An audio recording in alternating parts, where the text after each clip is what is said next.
Assalamualaikum warahmatullahi wabarakatuh. Bertemu kembali dengan saya Bu Lilis Yasmin, SMA Negeri 25 Bandung.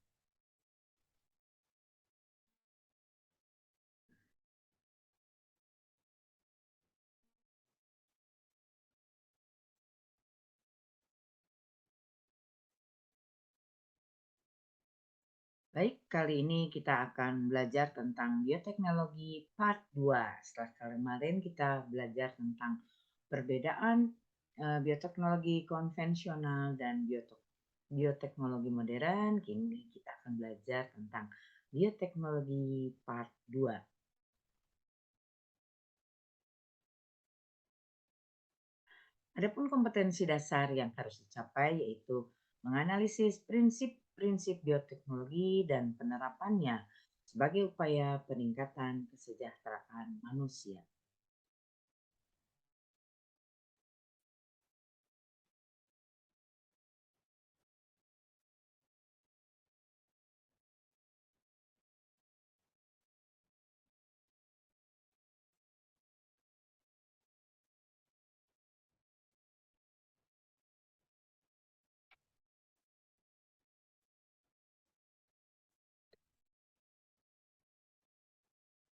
Nah, kita simak video dari Profesor Dave sekarang ini ya.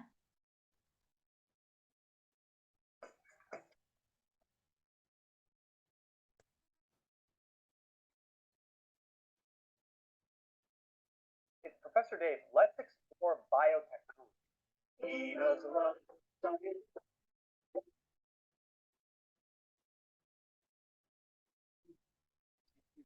He's learned a lot about cells, their structure, and the genome within. With a sophisticated understanding of any science, comes not just an enhanced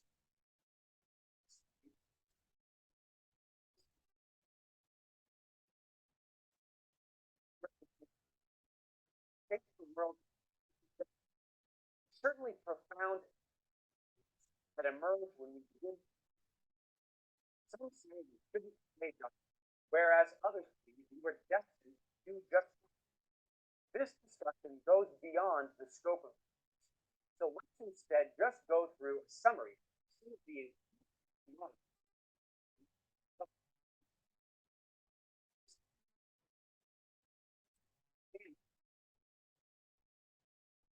first key to biotechnology was learning about DNA, what it does. Once we have this comprehension, we set about trying to sequence the genome, humans, other babies. This is the of documenting the precise sequence based in every single chromosome. Given that this includes many billions, it seems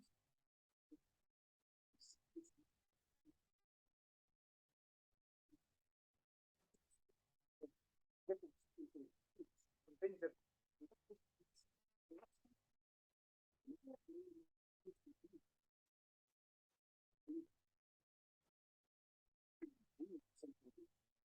start exactly where the mutation is, and then develop strategies to combat that particular form of cancer. We can identify genetic systems and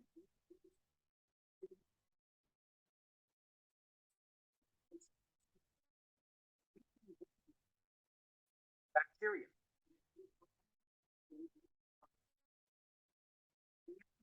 Our understanding of DNA was a copies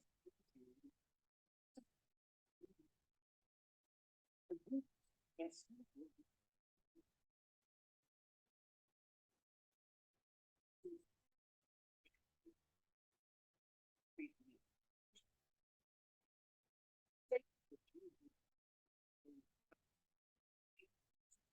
circular DNA material, like and insert our gene into the process. Now recombinate DNA from two different sources, the bacterial genome and the gene we are studying, which could be from any organism. Then we put the plasmid back into the material as it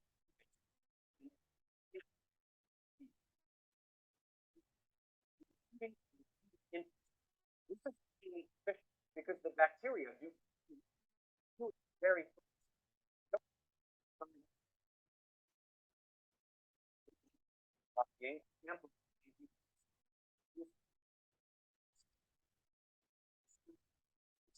by taking that it denatures, meaning strands. Then things are cooled to a specific temperature so that DNA primers can meet. And then a heat stable form of DNA polymerase goes ahead and extends the primers from 5' to 3' until we now have two copies of the DNA monomers. We use this special polymerase because no that are needed to get DNA strands. This cycle then repeats, then 8, and so growing exponentially until there are billions of copies within a few hours. This technique is often used to generate a particular gene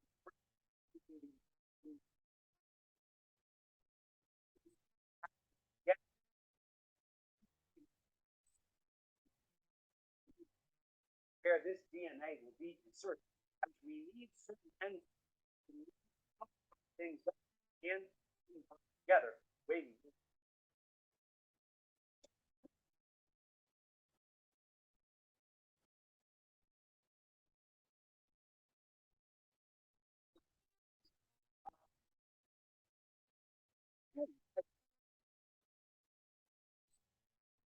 Our gene and insert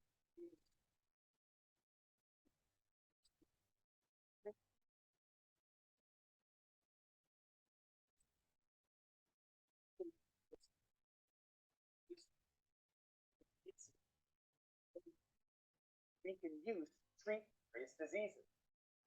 Beyond cloning genes, we have also figured out how to clone entire organisms. This is called organismal cloning.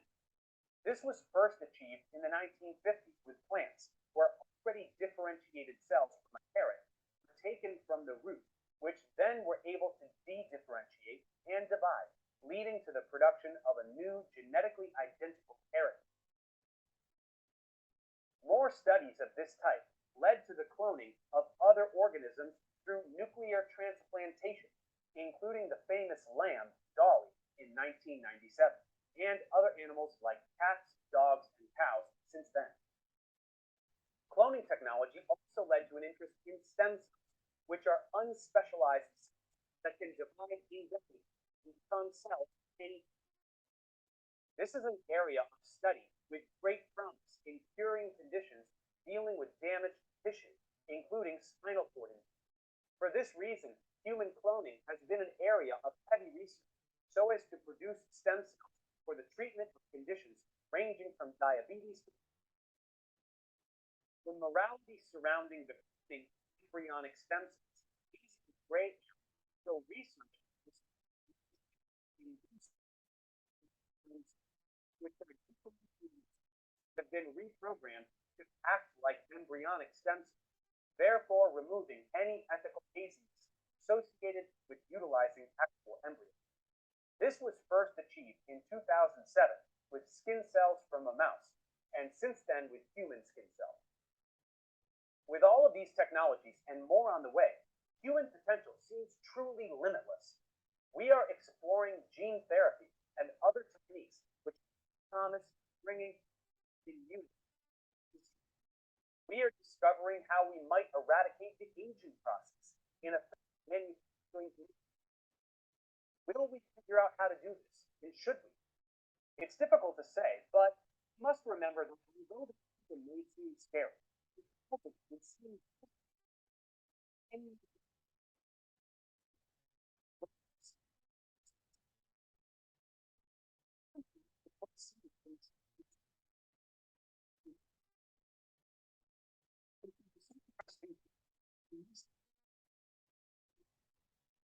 accepted as we have always been, drawing ever closer to destiny, whatever that may be.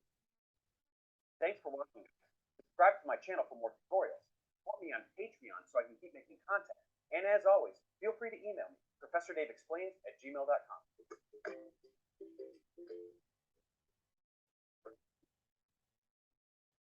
Thank you, Professor Dave, for your explanation about DNA cloning.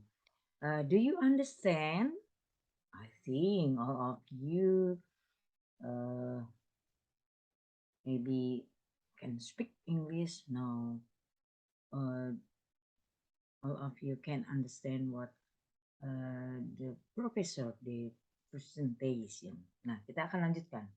Apa prinsip-prinsip yang digunakan dalam teknologi modern setelah apa yang dipaparkan oleh Profesor Dave tadi, ya, bahwa prinsip yang digunakan adalah menggunakan teknologi DNA rekombinan, ya, seperti yang dikasihkan oleh tadi, ada diambil dari Escherichia coli biasanya, ya, karena tidak berbahaya dan bakteri itu berbiak dengan kecepatan 2 pangkat N, di mana half time atau waktu paruhnya adalah 20 menit, ya. Dan di mana dalam bakteri itu ada yang DNA yang ekstra kromosomal atau DNA di luar yang kita sebut sebagai DNA cincin atau plasmid.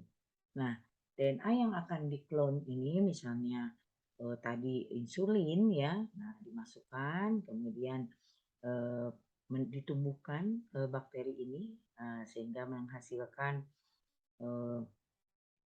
insulin dan dalam part 1 kita lakukan purification, ya, sehingga nanti dihasilkan insulin baru yang dihasilkan dari secara biotek, dan dampak atau impact-nya terhadap tubuh manusia jauh lebih lebih adaptif karena berasal dari makhluk hidup. Nah, yang berikutnya tadi dikatakan tentang totipotensi, ya, di mana semua tumbuhan itu punya kemampuan untuk melakukan pertumbuhan, ya. Totipotensi itu kemampuan tumbuhan untuk melakukan pertumbuhan dari sel membentuk jaringan, dari jaringan membentuk organ, organ membentuk sistem organ, dan sistem organ akan membentuk individu, ya. Dengan ada sel dari potongan melintang berarti sel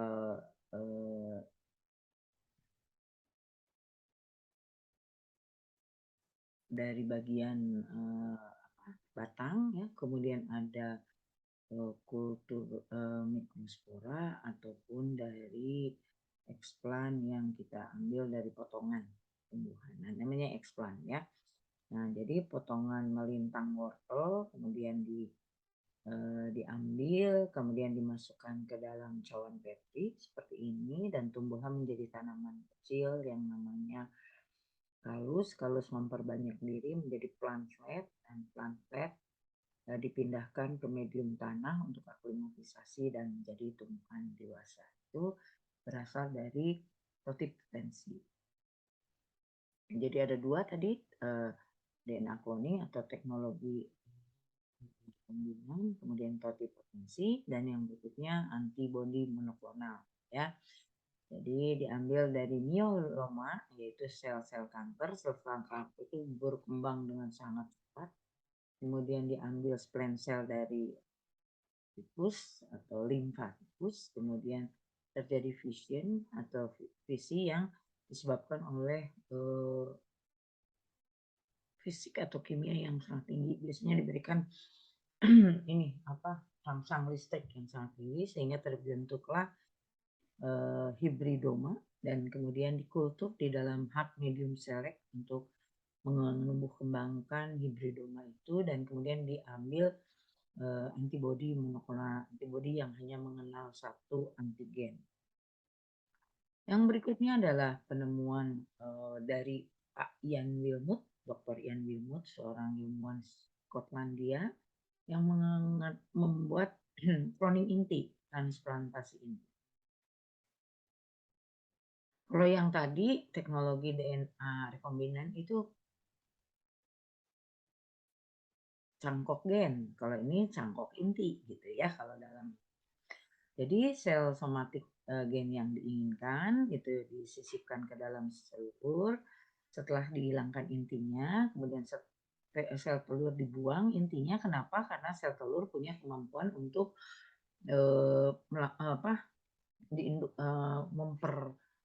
tumbuh membentuk embrio ya, karena seperti itu ya kemampuan tumbuhnya. Kemudian nanti inti sel yang disisipkan ke dalam telur yang dihilangkan intinya akan berkembang membentuk klon. Nah, itu yang dilakukan oleh domba Dolly ya. Setelah itu klon itu menjadi embrio, embrionya dimasukkan dan dapatlah domba cloning. Hanya untuk manusia mungkin masih ada hal yang harus diselesaikan terkait etika dalam biologinya, dalam agama, kemudian dalam etik yang harus terlihat bahwa kalau domba Dolly juga ternyata sekarang itu tidak bertahan lama ya. Jadi itulah yang merupakan apa ya keterbatasan dari sebuah ilmu. Karena Allah pemilik ilmu, grand design ada pada Allah. Ya, kita bisa melihat betapa manusia berusaha, tetapi ada hal lain yang akan berpengaruh, yaitu ketetapan. Baik, nah saya ingin bertanya, apakah bayi tabung produk bioteknologi? Ya, waktu part 1. Ya, ternyata apa yang dilakukan oleh pembuatan in vitro fertilization itu adalah bahwa nanti sel telur yang diambil saat ovulasi kemudian dipertemukan dengan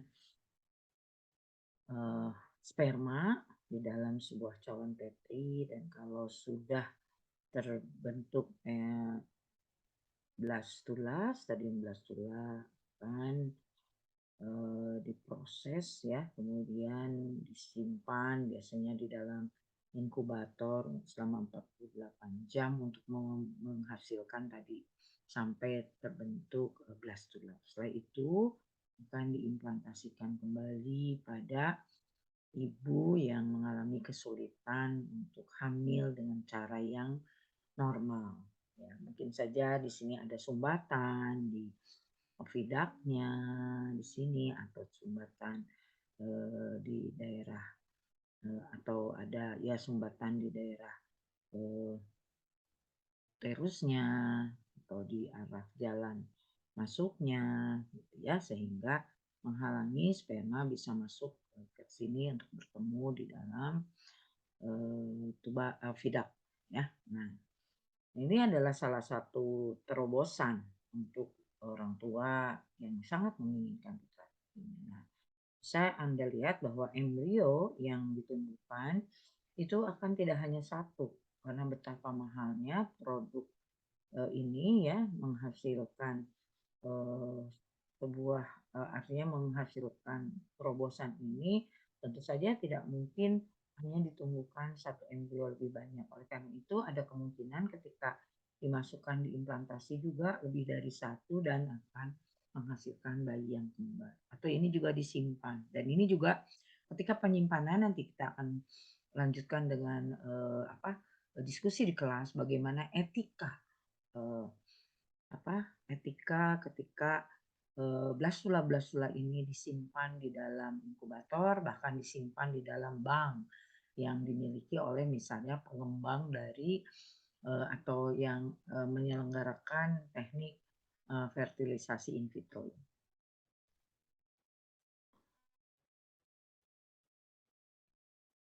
Jadi kita bisa simpulkan bahwa ada 3 aspek yang penting yaitu teknologi DNA rekombinan, kemudian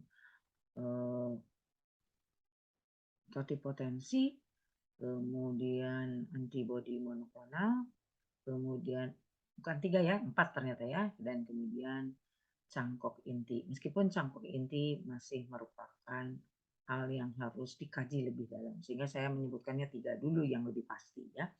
Baik, kita lihat manakah dari kedua gambar ini yang memenuhi prinsip cangkok inti. Manakah dari kedua gambar ini yang memenuhi prinsip cangkok gen? Ya, oke.